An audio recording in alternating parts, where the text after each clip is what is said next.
Bir gün İmam Əhməd Əl-Həsən əleyhissalama dedim: "Atacan, səndən əvvəllər Saturn haqqında soruşmuşdum.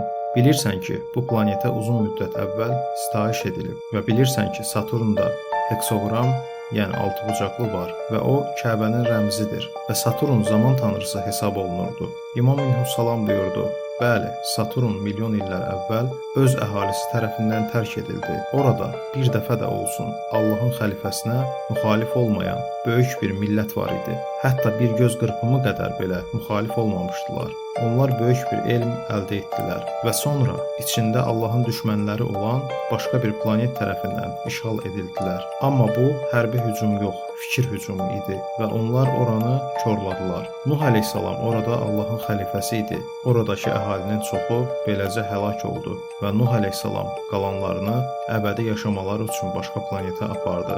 Mən dedim: "O yer kürəsi idi?"